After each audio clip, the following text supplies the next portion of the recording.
네, 안녕하세요. 멜론 마스크입니다. 오늘은 무라카미 하루키의 데뷔작입니다. 이 책이 한 1970년대에 나왔을 거예요. 근데 나 엄청 오래된 작품이죠. 그의 데뷔작인 바람의 노래를 들어라를 리뷰해 보도록 하겠습니다. 책 표지에도 나와 있는 것처럼 이 책은 이렇게 얘기해 놨어요. 처녀자이고 그의 모든 이야기는 여기서부터 시작된다. 그의 이야기를 저는 이제 그의 소설은 그러니까 에세이는 직업으로 소설가라는 이제 에세이를 즐겨 읽었고 재밌게 읽었고 거기에서 소설 쓰기에 대해서 많이 얘기를 하죠. 당연히 직업으로 쓸 소설가니까. 그럼에도 소설을 안 접해 봤다가 첫 번째 읽었던 작품이 헤베는 카프카였고, 그 다음에 두 번째가 스푸트니크의 연인들, 그 다음에 세 번째가 상실의 시대였는데, 되게 충격적이었어요. 정말 대단하네. 근데 그의 모든 모티브의 오리진이 바로 그의 데뷔작이라고 하니까, 과연 데뷔작은 어떻게 썼을까가 되게 궁금했어요. 그래서 읽어봤는데, 본격적으로 리뷰를 시작하도록 하겠습니다. 자, 아주 얇은 책이에요. 그러니까 보통 책에, 일반적으로 제가 생각하는 보통 책 있죠. 그런 책들의 3분의 1 정도 되는 두께에다가 하드커버예요. 그것도 3분의 1이 또 느껴지는 하드커버야. 내용은 더 적겠죠. 그래서 사실 장편 소설에 보면 거의 중편에 가까워요. 그래서 게다가 책을 펼쳐보면 글씨도 엄청 큽니다. 게다가 무엇보다 공백이 아주 많습니다. 그래서 사실 마음만 먹으면 3, 4시간 반나절에 집중해서 읽으면 다 읽을 수도 있는 분량이긴 합니다. 이제 사실 이제 그렇게까지 공백이 많고 이런 이유를 이제 무라카미 하루키가 스스로 밝히고 있어요. 이 책에서 아마 작가 해설인가 작가 이런 데 나오는데, 이게 아무래도 무라카미 하루키의 데뷔작이다 보니까 그 친구가 이제 무라카미 하루키가 바로 일을 마치고 그 키친 테이블, 부엌 테이블에서 시간이 날 때마다 썼다고 합니다. 그래서 무라카미 하루키가 작가로 전업하기 전에 작은 재즈바를 운영했다는 것을 많이 알고 계시죠? 그 다음에 문을 닫고 나서 시간 토막토막 날 때마다 짜투리 시간에 글을 썼다고 해요. 그래서 이렇게 좀 약간 끊긴 느낌이 드는 것은 스스로 인정한다 라고 오히려 스스로 밝히고 있어요. 근데 이제 이 글을 데뷔를 하게 된 이야기도 좀 약간 유명한데, 어느 날 야구장에 야구를 보러 갔다가 야구를 치는 걸 보면서 갑자기 글이 쓰고 싶어졌다. 그렇죠. 그 글이 바로 바람의 노래를 들으라, 이 책이라는 거죠. 대단하죠. 갑자기 그런 생각 안 했으면 우리가 알고 있는 상실시대, 그 다음에 갑자기 야구장에 안 갔더라면 헤베는 카프카 이런 작품들을 못 접할 수 있었다는 거죠. 정말 대단한 거죠. 그러니까 어떤 신의 계시가 있는 것 같아요. 사실 이제 그는 이 작품으로 군조신인상을 수상합니다. 그래서 우리로 따지면 정식으로 문학계에 등단한 거죠. 하루키 전작들, 그러니까 제가 아까 말씀드렸지만 헤베는 카프카, 스푸트니크의 연인들, 상실시대를 무척이나 진짜 재밌고 인상 깊게 읽었음에도 불구하고 바람의 노래를 들으라, 이 책은 얇음에도 불구하고 처음에는 잘 안 읽혀요. 이유를 들여다보면 처음에 일단 주인공이 마음에 들지 않았어요. 왜냐하면 사실 저는 주인공 스스로 이 책을 쓴다, 그러니까 라고 이제 알리는 걸 별로 선호하지 않아요.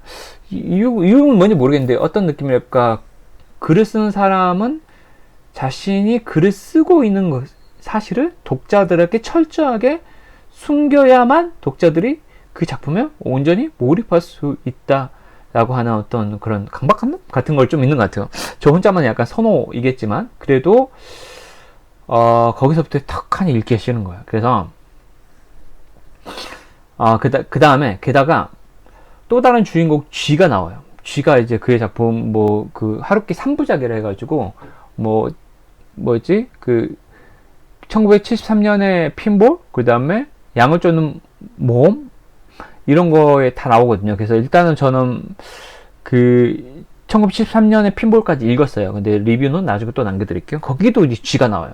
그래서 또 이게 쥐가 나와. 그래서 처음에 진짜 쥐인 줄 알았어요. 어떤 그 블로그의 독서 리뷰를 보면서 쥐가 나오나? 라고 했는데 쥐가 자주 나온대요.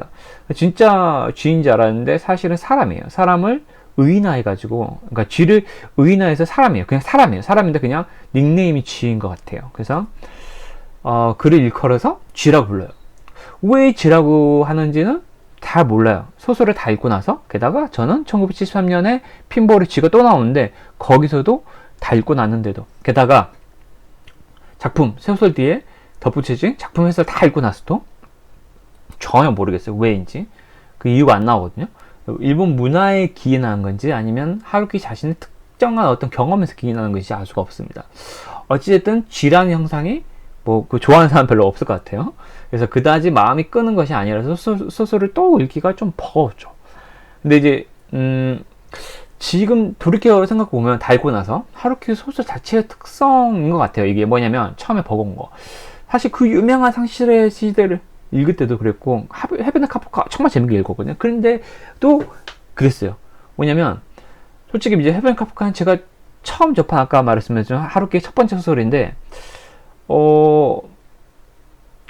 하루키 하잖아요, 한국에서. 근데 얼마나 글을 잘 쓰길래 하루키 하는 걸까? 한번 렛미씨 지켜보자, 한번 봐보자, 이런 마음으로 좀 읽었거든요. 근데 이제 헤베나 카프카 읽어보신 분들 알겠지만 생각보다 앞에 문장이 되게 호흡이 되게 길어요. 뭐랄까, 한 문단이 이렇게 길어 라는 생각이, 문장이, 그리고 한 문장도 되게 길어요. 생각보다 되게 길었고 만연체예요. 그래서 제 자신의, 저도 이제 글을 약간씩 쓰고 있는데 만연체라서 해밍웨이나 이제 원래 자기 반대 성향을 추구하려고 하잖아요. 해밍웨이는 김훈과 같이 짧게 쳐서 글을 쓰는 작가들을 저희 이제 롤 모델이나 모범으로 삼고 있는 시점이라서 헤베나 카프카 딱 읽으니까 문장이 너무 기니까 이건 별로 읽고 싶지 않은 거예요. 이렇게 매력적이지 않다라는 생각을 했는데, 게다가 처음에 이야기가 무슨 말을 작가가 하고 싶은 거지? 라고 한지 잘 모르겠다 싶어요. 조금 봤을 때도 한 뭐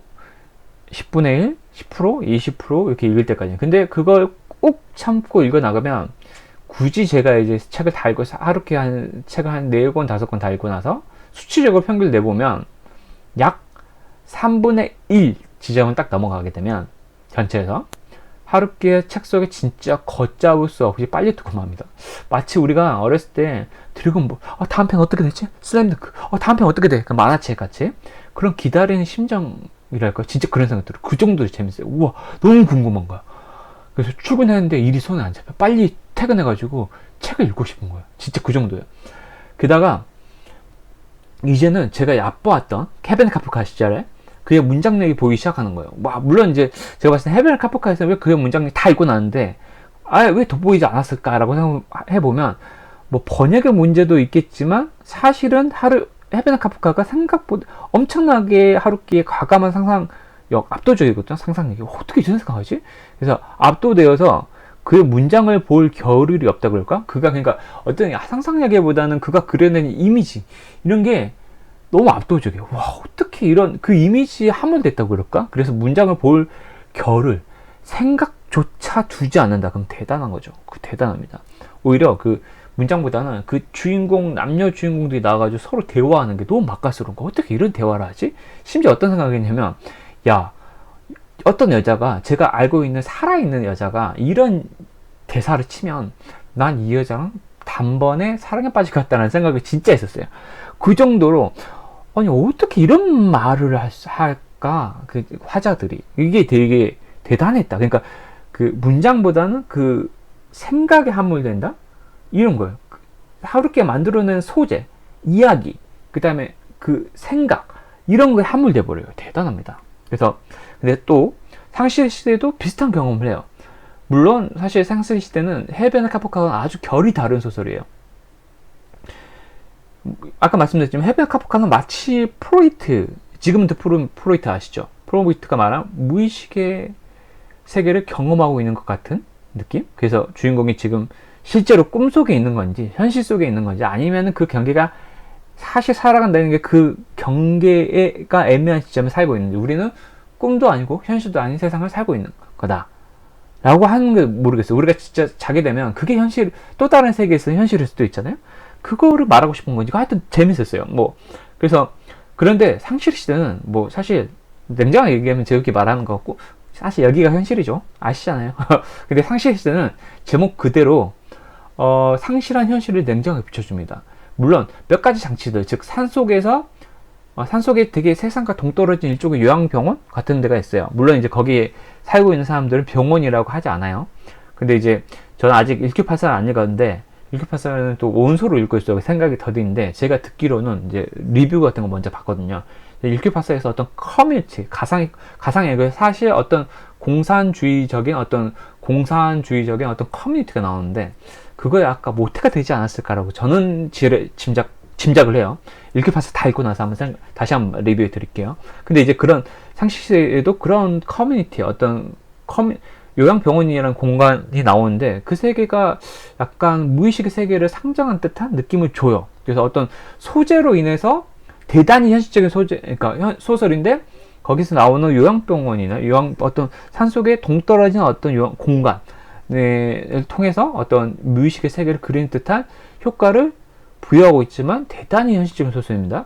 그래서 사실은 무의식적이다, 또 다른 말로는 초현실적이다라고 말하고 싶고, 의식적이다, 또 다른 말로는 현실적이다라고 말하고 싶은데, 이걸 무의식적이다, 의식적이다를 떠나가지고 상시대도 초반부에는 이렇다하게 소설에 몰입되지 못합니다.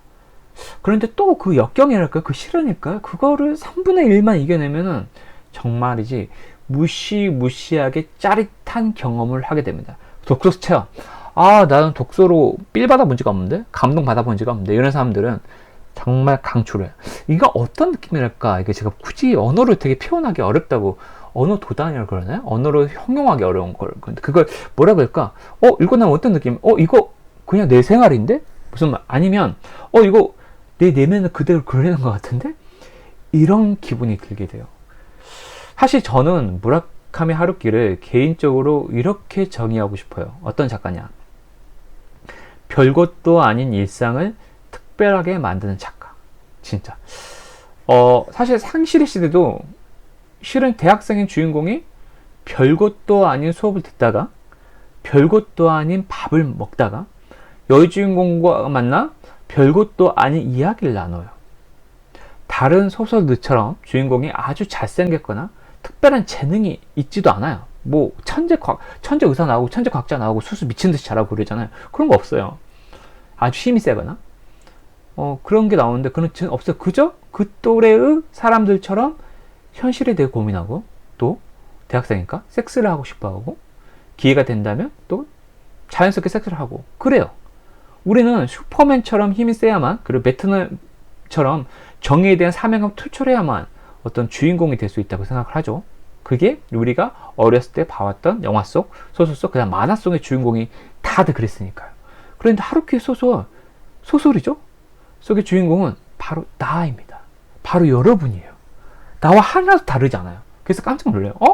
그래서 하루키 소설을 읽고 있자면, 나도 주인공이 될 수 있겠구나, 이런 생각이 들어요. 되게 놀랍죠? 내 무료한 일상이 나만 그런 게 아니네? 다들 그러네? 그리고 내 일상이 소설 속에 그려져 있잖아요.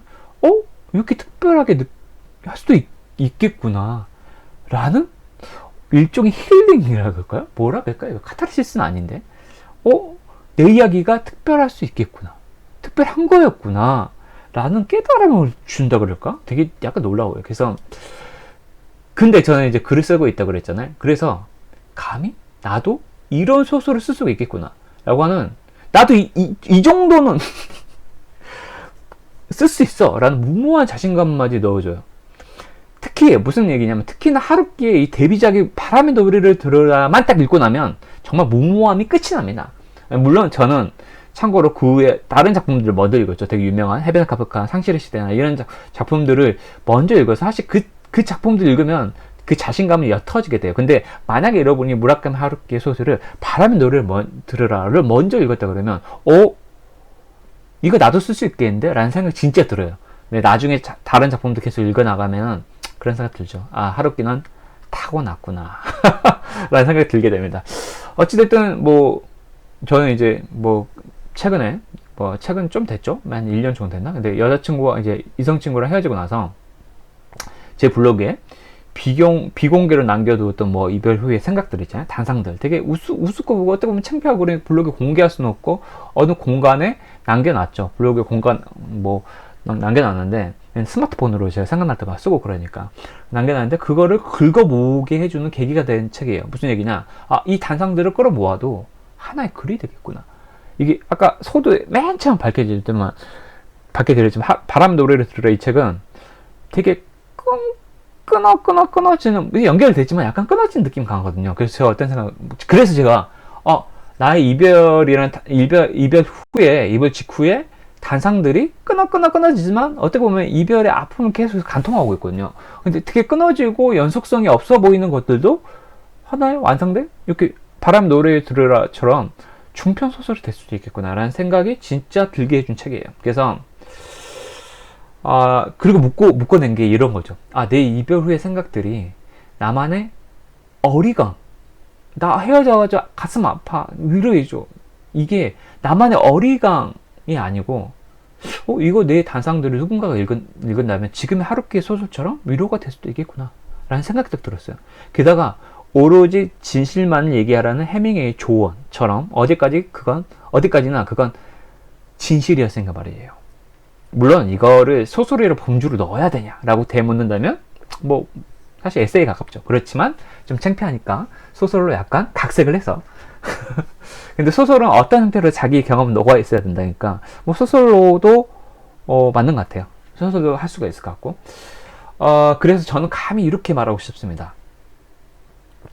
토스토이나 도스토예프스키의 글을 읽고 나서 지금 만약 읽고 나서 나는 죽어뜯기 하나도 이런 글은 진짜 못 쓰겠다 라고 좌절하고 계시는 분들이라면 꼭 한번 바람의 노래를 들어라. 이 책을 꼭 읽어보시기 바라요.